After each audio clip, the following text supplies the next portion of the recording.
Фантомный президент. 600 потраченных миллионов евро на трансферы за 5,5 лет. И падение с 7 места на 14.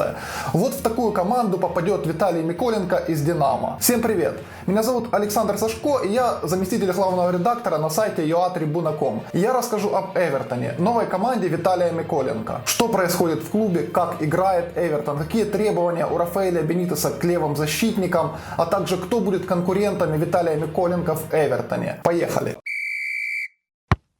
Что происходит в Эвертоне? Главное, что важно понимать, что Виталий Миколенко попадает в далеко не идеальную команду. В Эвертоне творится еще тот бардак. Давайте посмотрим. Первое, это владелец клуба. На бумаге владелец Эвертона иранец с британским паспортом Фахрат Машири. Но в британской прессе уже давно есть информация, что реально дела в клубе контролирует партнер Фахрата Машири, российский миллиардер Алишер Усманов. Вам ничего не напоминает? Это чуть-чуть похоже на Тарика Чаудри в Мариуполе, только масштабы намного больше. Второе, лет 5 назад Эвертон закончил чемпионат на 7 месте и начал вкладывать очень серьезные деньги в трансферы, чтобы подняться выше. Но вместо того, чтобы подняться выше, он очутился сейчас на 14 месте. А на трансферы было потрачено сумасшедшие 600 миллионов евро. Это если туда добавить уже то, что уйдет Динамо за Виталия Миколенко. И вот представляете, ладно бы, если бы Эвертон также и продавал, то ничего страшного бы не было. Но на самом деле за 5,5 лет Эвертон потратил на трансферы 600 миллионов евро, и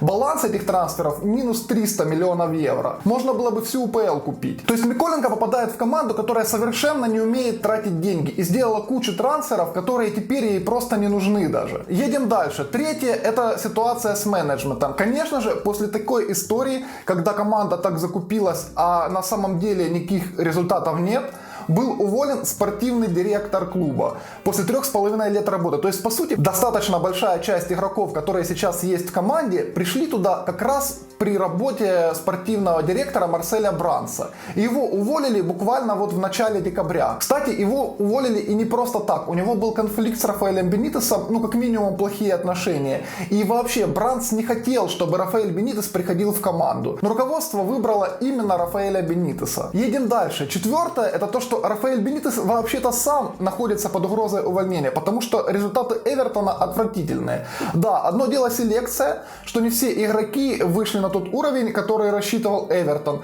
Но с другой стороны, и сам Бенитес не показывает искрометный футбол, и результаты тоже Эвертон не радуют. И вот в такую команду попадает Виталий Миколенко. С одной стороны, это хороший шанс зацепиться, ведь там сейчас бардак, и в таком бардаке иногда даже проще закрепиться, потому что в команде есть перестройка, и ни у кого нет устойчивых позиций. С другой стороны, нет никаких гарантий, что еще что-нибудь не изменится в ближайшее время. К примеру, уйдет Рафаэль Бенитес, под которого приходит Миколенко, и сразу же его ситуация может ухудшиться. То есть реально Виталий попал в настоящий цирк.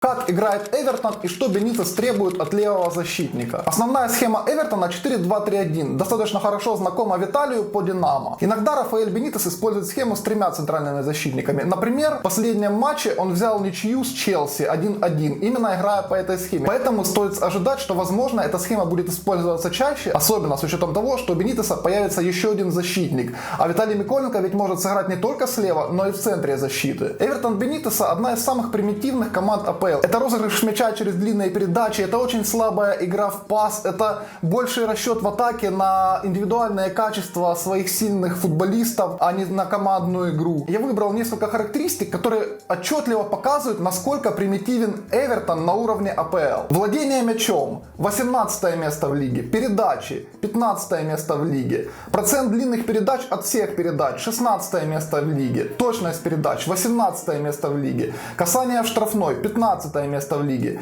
передачи в последнюю треть — 16 место в лиге. Это абсолютно примитивнейший стиль. Эвертон очень плохо играет в пас, и соперники это знают. Кроме всех вот этих вот слабых атакующих показателей, есть еще один очень показательный момент. Соперники прессингуют Эвертон чаще всего. Эвертон — это самая прессингуемая команда в лиге. Соперники видят слабость Эвертона, и они все время пытаются ее использовать. В обороне картина тоже не очень утешительная. Во-первых, Эвертон очень пассивный. пассивный, он фактически не использует прессинг.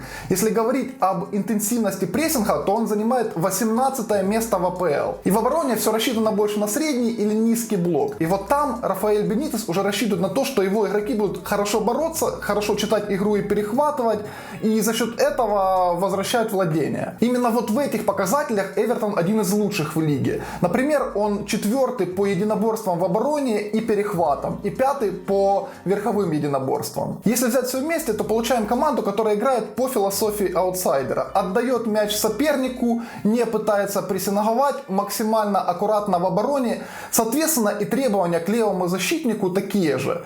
То есть, главная его задача не подключение к атаке, не какие-то кроссы или розыгрыш мяча, как, например, в топ-клубах бывают фланговые защитники, как плеймейкеры, которые заходят в середину и которые добавляют атакам команды остроты, потому что их действия могут быть непредсказуемые. Нет, в Эвертоне всего этого нет. Главное, что нужно, это не напортачить. Быть надежным в командной структуре игры, выигрывать индивидуальные единоборства и чтобы тебя просто хватало на весь матч. Если говорить о физике и умении вести единоборство, то это как раз сильные качества Виталия Миколенко. Поэтому тут у него не должно быть проблем. Да, у Виталия есть проблемы с технической стороной, есть некоторые проблемы в качестве принятия решений, но тут как раз ему не придется принимать так много сложных решений. Если говорить об атаке, то на флангового защитника не такая уж и большая нагрузка в атакующих действиях. И там не нужно будет принимать слишком много решений. Главное не убежать сильно вперед, не оставить зону за спиной и сыграть надежно в обороне. В обороне тоже немножко проще, потому что Эвертон весь баланс игры смещает на оборону. А значит, вся командная структура игры помогает обороняться защитникам. Отсюда будет намного меньше принятий сложных решений. И как по мне, эта ситуация идеальна для Миколенко именно для адаптации в АПЛ. Ведь это отлично. Он может сначала показывать себя только в том, в чем силен. То есть в единоборствах, в каких-то физических качествах, в командной структуре игры. Там у него все более-менее в порядке. Когда он адаптируется, он может шагать вперед. Возможно, вместе с Эвертоном. К примеру, уже и Бенитеса может не быть в клубе, Эвертон будет меняться, и с ним может меняться и развиваться Миколенко. С кем придется конкурировать Миколенко? У Эвертона всего лишь один левый защитник, и это Люка Динь. Это очень хороший футболист. Он играл в Барселоне, играл в Роме, играл в ПСЖ. Конечно же, это очень опасный конкурент. Но проблема Диня в том, что у него конфликт с Рафаэлем Бенитесом. Соответственно, Динь может даже покинуть команду. Им интересуется Челси. И Бенитесу очень сильно нужен левый защитник. Главная проблема именно в стиле игры Эвертона. Для Бенитеса важно, чтобы левый защитник не убегал вперед в атаку, а именно был защитником. Один игрок атакующего плана, который увлекается атакующими действиями, который может оставить пространство за спиной. Соответственно, у игрока и тренера из-за этого серьезное недопонимание, потому что Динь привык играть совсем по-другому. И конфликт тут даже не удивителен. Сейчас позицию левого защитника закрывает 23-летний англичанин Бен Готфри. Номинально центральный защитник. И он, конечно же, играет намного ближе к тому, что хочет Бенитес. Например, в последних 3 матчах с Готфри в стартовом составе Эвертон обыграл Арсенал и сыграл ничью с Челси. А это чего-то достоит. Проблема Готфри только одна. Он правша.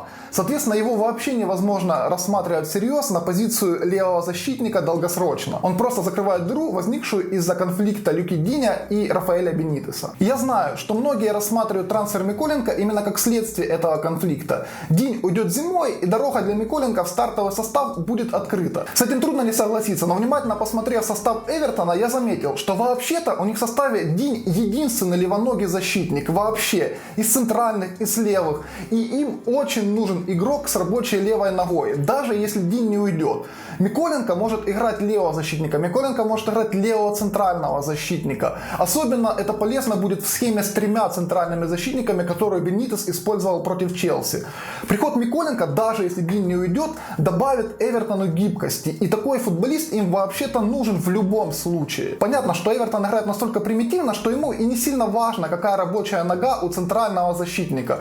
Потому что вообще-то, когда ты не разыгрываешь мяч, то в этом нет никакого смысла рассматривать эти ноги.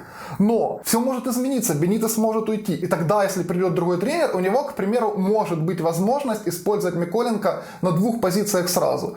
То есть, даже если Динь не уйдет, и Миколенко вдруг не будет получать столько времени, сколько хочет, у него все равно будут какие-то возможности играть. И слева в защите, и слева в центре. Против кого придется играть Миколенко? Нужно сказать, что Миколенко очень повезло с календарем Эвертона. Сразу после Нового года у Эвертона отличное расписание. Команда Рафаэля Бенитеса подряд играет с Брайтоном, Норвичем, Астон Виллой, Ньюкаслом и Лидсом. Это совсем не то расписание, которое до Нового года. Например, сейчас у Эвертона было в 7 турах 5 топов. Ливерпуль, Тоттенхэм, Челси, Манчестер Сити и Арсенал. Конечно же, на этом отрезке Эвертон много набрать не смог. Да и просто оппоненты на фланге были бы намного более сильные. Сейчас же, если Бенитес решит выпускать Миколенко сразу со старта, то Виталию будет значительно проще стартовать, потому что соперники соответствующие. А учитывая, что требования Бенитеса для левых защитников в атаке не так высоки, то все будет проще. Нагрузка в защите меньше, нагрузка в атаке меньше, потому что тренер такого требует. Поэтому шанс адаптироваться и не наварить с первых же матчей намного выше, чем он мог бы быть в другой ситуации. Друзья, я снимал и другие выпуски про Динамо и Виталия Миколенко. Смотреть их можно вот в этих квадратиках. Обязательно ставьте лайки, подписывайтесь на канал. До связи.